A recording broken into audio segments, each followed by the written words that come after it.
Okay guys, so apple pie. Apple pie filling. So when you guys go to cut your apples, so peel your apples, and I got little ones, I don't know why I did this myself, but you want 2 pounds of apples for this. So you're gonna cut on either side of the core, and then you're gonna cut,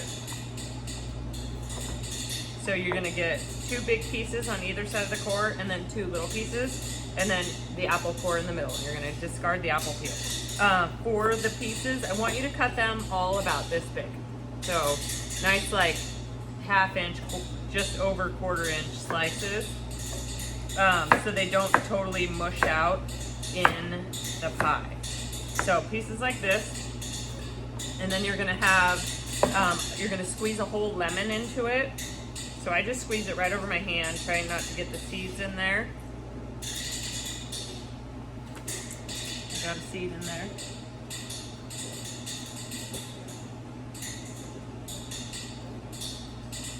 So this is gonna make it so the apples don't turn brown. It's also gonna add some flavor. So I'm gonna get my heat on. I have some butter in the pan. I threw some apples in there because my butter was getting too hot. So you wanna melt your butter. Once your pan is hot, you're gonna add your apples in. And it's okay if you caramelize your butter a little bit, because remember, that's just flavor. So add your apples in once it gets hot. And then here I have a couple different things. So I have my sugar. So sugar, the first quantity, or your sugar with your cinnamon is gonna go in with the apples. And then we're gonna add some water, the first quantity of water to that.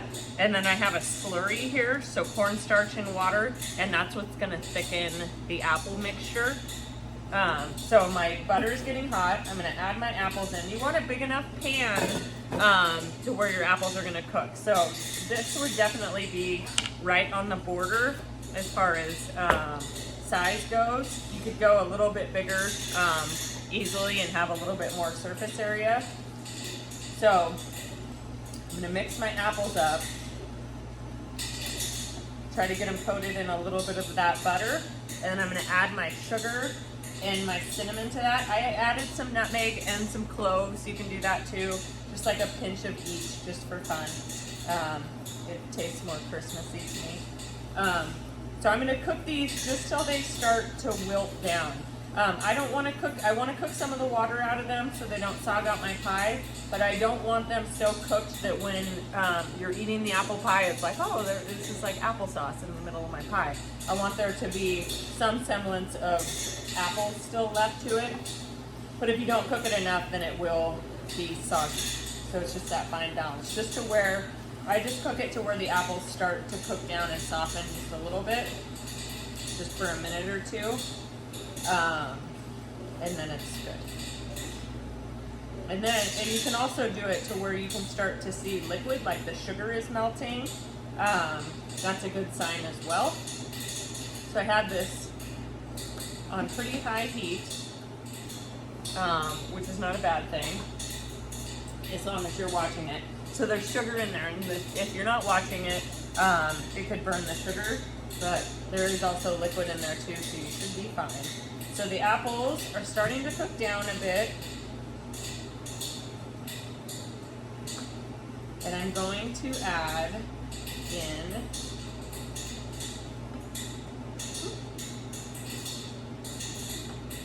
I'm going to try to show you what I want it to look like. So it shouldn't be like crisp, firm apples. They should soften up a bit. So this mixture, so this is called a slurry. So this is the mixture of the water and the cornstarch, and that's what's going to thicken and make your apple pie like a caramely apple pie. So I'm going to add that. So once this starts to bubble and you feel like it's hot and the apples have softened up a bit, I'm going to add this.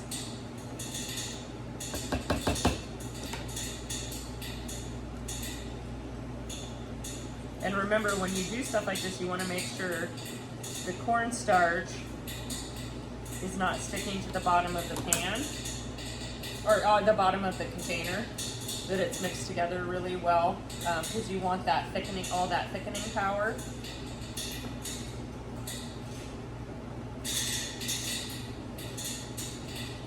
So I didn't add that first quantity of water because I was unsure about it, and I'm not gonna add it because there was enough lemon juice in there, so you guys can skip that one. So I'm just gonna cook this until the cornstarch thickens, so that's just after the boiling point.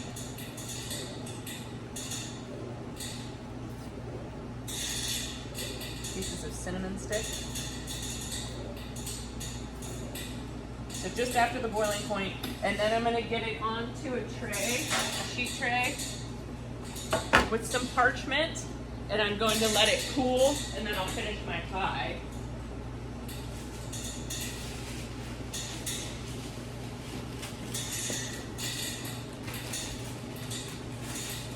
So once the cornstarch is thickened, which is taking a minute, but I can start to see it at the bottom.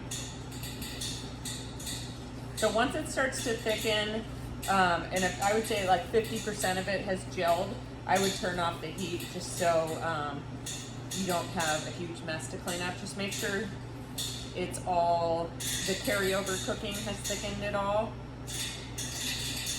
That makes sense. So it'll kind of look like, once it thickens, I'm going to show you guys this in just a second. Once it thickens, it'll look like applesauce. So I'm going to pull that, or I'm going to turn off the heat. I'm going to keep stirring it for a minute to make sure that everything's hanging out well together. So it'll look like that. And I'm going to pour it onto the pan. Hopefully you guys can see that. So this bottom looks like applesauce. You can also, if your parents will let you, instead of as much vanilla, so I added the vanilla to the slurry. I forgot to mention that. So instead of as much vanilla, you could add like brandy or let's see what else, bourbon. People add like bourbon apple pies, whiskey, if your parents will let you do that. Or you can just stick with vanilla. So I have a lemon seed right there. So just like that, and I'm gonna go into the refrigerator to cool it down because I don't want to put it into my pie crust hot. It'll melt my butter. And have your pie crust ready to go. Okay guys, apple pie, double crusted pie makeup. So I have my pie dough I just pulled from the refrigerator. I was telling you guys that sometimes, I don't know if you can tell in this picture, but it's oxidized just a little bit because remember I told you I pulled it a little earlier, 2 days early, so I wouldn't forget from the freezer and put it in the refrigerator, but that'll bake out in the baking process, so no big deal. So I'm gonna unwrap that. I have my pie tin ready to go, and you guys can come to Lincoln and pick up pie tins. There's a bunch sitting out front if you need them. So I'm gonna dust some flour onto my tabletop. I wanna just dust it because remember, as you add flour, the more flour you add to this, the more gluten you add to this, and it's really easy to overwork it. So I have some on the table, I have some on the top of the pie crust, and then I'm gonna roll from the inside out, just like I showed you with the quiche. And I'm gonna keep turning it about a quarter of a turn, just to try to keep it in that round shape. Remember, you guys made yours pretty thin when you put them in, so it shouldn't take too long to get it out to that shape. So I just want it to have a quarter or an inch border all the way around my pie tin, whatever pie tin you're using. If you're using a glass one, if you're using a metal one, whatever. So for these pies, we're not gonna blind bake them. I'm gonna flip it over. Try doing that. We're just gonna do a double crusted pie. I like to freeze them the night before I bake them off, or freeze them until I use them. So if you're saving them for Thanksgiving, just wrap them really well and put them in the freezer. And then the morning I'll pull them out and wash them and put them in the oven. So I'm gonna dust off any of that excess flour. I have plenty of surface area here, you can see, for my pie. So I'm gonna roll it up onto my pan. It's still really cold. And I'm gonna brush off any of that excess flour. And remember, don't push on it, else it'll press together. And then I'm gonna roll it onto my pie tin. Roll it onto my pie tin. So, and then I'm gonna kind of press down in to make sure there's no air gaps, because if there's air gaps, it's just gonna slide down because there's so much butter. So I have my cooled apple pie filling here. I am going to it up with the parchment and kind of squeeze it in there. I like to kind of mound it in the center, get all that in there so that my pie is kind of bigger in the center. That's just me. So I'm gonna mound it in the center. I'm gonna rinse off my hands really fast.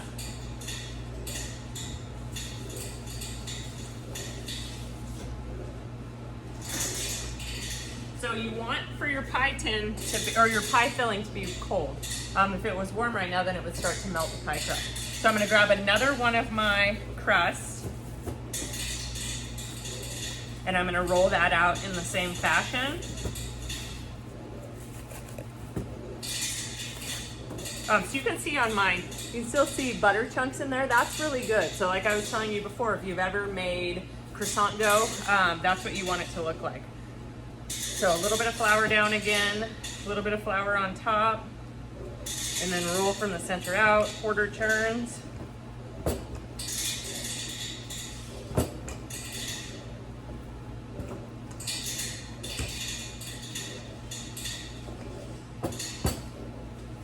So this one you want to have some sort of vent in it so the steam from the apples, as they're cooking down, have somewhere to go. If you don't make a vent, it's gonna make a vent for you and crack the top of your pie. So you guys can choose to do whatever you want. You can cut out shapes, you can just put like 2 slits in the top of your pie, whatever you feel like, however much you wanna work for it. I, somewhere, have a cutter that I'm gonna use. I pulled out and I was so excited I found it. It's so cute. But what I've done before is not find the middle. So this is my little cutter that I found. So a little apple, or I think it's an apple. That's what it looks like, so that's what I'm gonna say. So I'm gonna cut it right in the center. So now I have my vent hole. I'm gonna leave it there. I'm gonna brush off any of the flour. Stay, little guy. And then I'm gonna put the shell over the top like this. I'm gonna keep my little apple out front.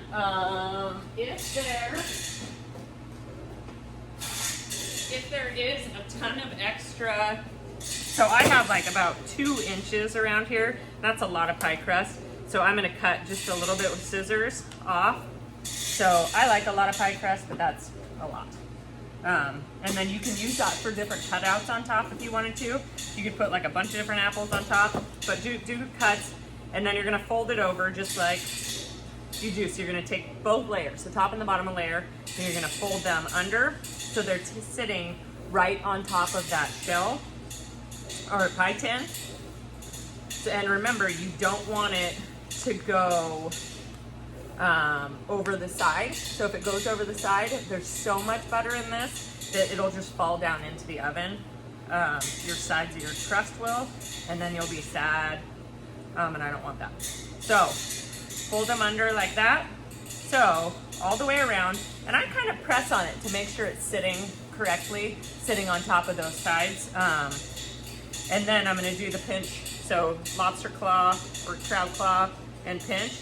So crab claw and pinch all the way around. You can also, if you don't have a lot of crust or you're doing a single layer pie and your family doesn't like a lot of crust, you can also cut it off a little bit more around the outside and then take a fork all the way around there. I put up some pie embellishment videos, and there's a ton.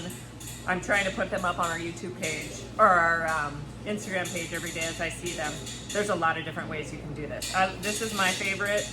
It looks the most dramatic. So I have it like that. And then I'm gonna take a little bit of half and half. You wanna be careful of these little pooling things. So a little bit of half and half and brush the top of it. So that's what's gonna make it nice and shiny and golden brown. And then I sprinkle a little bit of sugar. So you're gonna do this right before baking. I'm doing it right now just to show you guys, but if you're gonna freeze this overnight, do this right, like when you pull it out right before baking it. And then I like to put, sprinkle some sugar on top. You can do white sugar, You can do, I like sugar in the raw, like the little packets you get at Starbucks. So just like that.